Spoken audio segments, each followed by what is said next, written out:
peace. Ms. Ressa and Mr. Muratov are receiving the Peace Prize for their courageous fight for freedom of expression in the Philippines and in Russia. At the same time, they are representatives of all journalists who stand up for this ideal in a world in which democracy and freedom of the press face increasingly adverse conditions. Maria Ressa uses freedom of expression to expose abuse of power, use of violence, and growing authoritarianism in her native country, the Philippines. In 2012, she co-founded Rappler, a digital media company for investigative journalism, which she still heads. As a journalist and Rappler's CEO, Ressa has shown herself to be a fearless defender of freedom of expression. Rappler has focused critical attention to the Duterte regime's controversial, murderous anti-drug campaign. The number of deaths is so high that the campaign resembles a war waged against the country's own population. Ms. Ressa and Rappler have documented how social media is being used to spread fake news, harass opponents, and manipulate the public discourse. Dmitry Andreevich Muratov has for decades defended freedom of speech in Russia under increasingly challenging conditions. In 1993, he was one of the founders of the independent newspaper Novaya Gazeta. Since 1995, he has been the newspaper's editor-in-chief for a total of 24 years. Novaya Gazeta is the most independent newspaper in Russia today, with a fundamentally critical attitude towards power.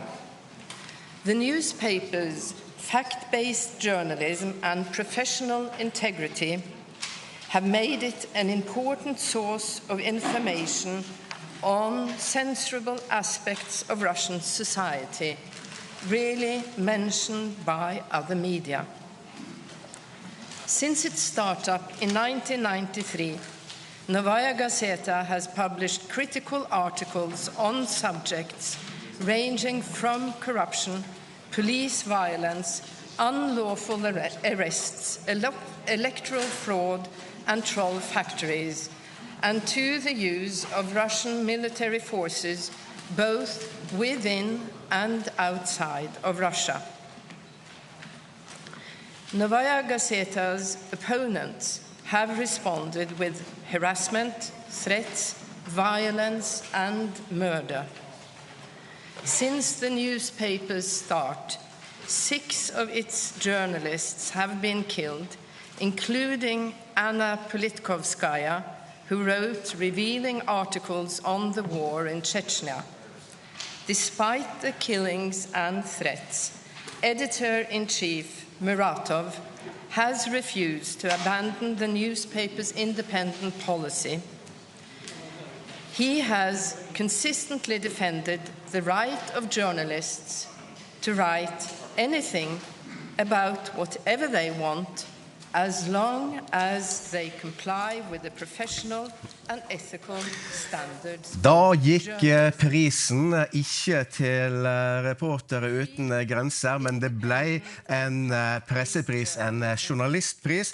2 journalister som har kjempet for det frie ord. Dmitry Muratov fra Russland og Maria Ressa fra Filippinene. Vi har med oss Maria Ressa.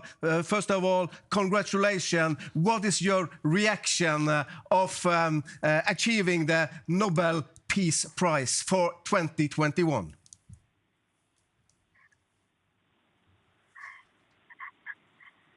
Hello. Oh, my Hello, gosh. Maria Ressa.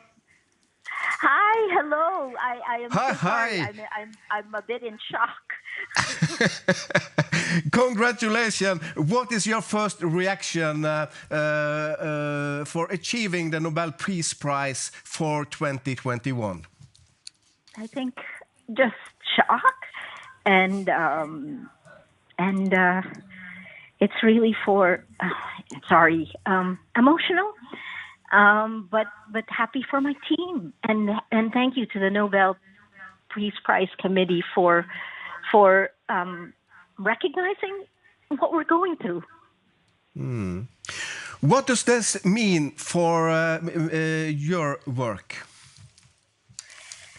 It means we keep doing what we do, right? This is added energy, added focus. I mean, the biggest problem that we have is that so much happens in darkness. And I think what we've always tried to do is to continue doing journalism, accountability journalism, investigations that will hold power to account. It's just become far more difficult with the advent of technology and social media, and the way social media has allowed budding authoritarians and dictators to exploit their algorithms and take power and crumble democracies from within. So, I mean, thank you so much for recognizing what effort it takes to do the job of a journalist today.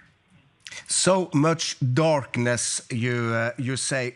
Do you think this prize will take you from darkness to brightness?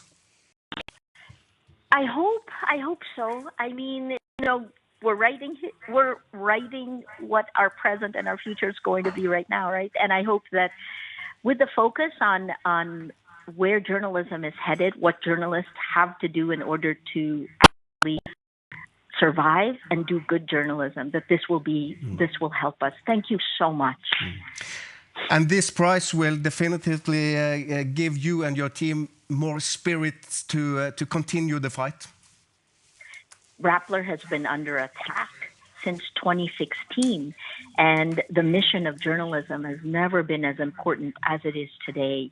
The energy that this will give our little team, we're about 100 people with a median age of 23 years old. We're a very young team, except for me, I'm old. We're actually, this will give us tremendous energy to continue the fight. But not too old to come to Norway, to come to Oslo and be a part of the big ceremony, the celebration, and get the prize physically. I certainly hope so. I'm fighting for my right to travel. I've been denied 4 times in the last year, but there's no better reason to go. I am looking forward to it. Thank you so much. In the end here now, what do you think the government's reaction to the prize will be? They obviously will not be happy, but I think that, what we're seeing is we're in a battle for facts, for truth, and facts are under attack. Journalists are attacked because we're trying to hold on to this. Without facts, we can't have truth, you can't have trust, you can't have a society that will try to deal with the huge problems we're all dealing with, the climate change, coronavirus. So this is critical to all of our future, not just the future of the Philippines, but also the future of democracies around the world. You have to share the prize with the Russian journalist Dmitry Muratov. What will you say to your Russian colleague today? Courage on. Congratulations. You continue holding the line, and congratulations. Maria Ressa, thank you so much being with us live from the Philippines. Ja, vi sitter her med Jostein Kobbeltvedt. Mange vil kanskje se at dette var en litt overraskende. Ja, vi skal først tilbake til Nobelinstituttet, Jostein, og høre litt mer på komiteens leder Berit Reiss-Andersen. Of journalists is absolutely necessary to achieve these goals and to, in that manner, develop democracy. Madam Chair, we are witnessing a world where fake news is expanding. We all witnessed what happened in the United States when the former president did not accept the result of the election. How important do you think it is to really stand by for free journalism, free press, the free speech award? Well, there is an irony that in today's world we have more press and more information than the world ever has faced. At the same time, we also see the abuse and the manipulation of the free press and the public discourse. As with fake news, this is one of the issues of Maria Ressa. She is very critical to the use of Facebook to manipulate the public debate. And freedom of expression is full of paradoxes. And conveying fake news and information that is propaganda and untrue is also a violation of freedom of expression. And all freedom of expression has its limitations. That is also a very important factor in this debate. Madam Chair, my name is Bibiana Piena. I'm with the Norwegian News Agency. I have two questions for you. First, the last years, the Filipino government has led a crackdown on journalists, a very serious one. Now we see the same thing happening in countries like Afghanistan. What impact do you hope this prize will have on regimes like Philippines and Afghanistan? That's the first question. My second question is regarding not this year's prize, but the prize from 2 years ago to Abiy Ahmed. He is now waging a war in the Tigray region in Ethiopia. He has recently expelled several senior UN officers. Has Mr. Ahmed lived up to the expectations of the Nobel Committee? Today I will not comment on other Nobel laureates and other issues than we have on the table today. But I can mention that the situation for freedom of press in Ethiopia is very far from ideal and is facing severe restrictions. This prize will not solve the problems that journalists or freedom of expression is facing. But what we do hope is that it will shed a light on the importance of the work of journalists and also shed a light on how dangerous it is to exercise freedom of expression, not only in places currently facing war and conflict, but really all over the world.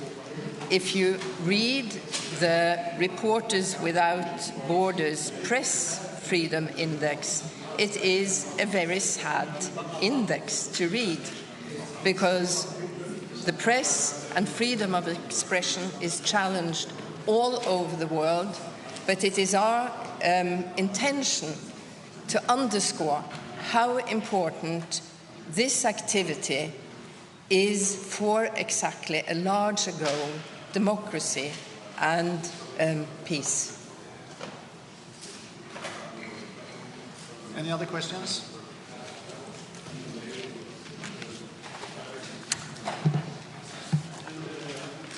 Thank you very much. Thank you.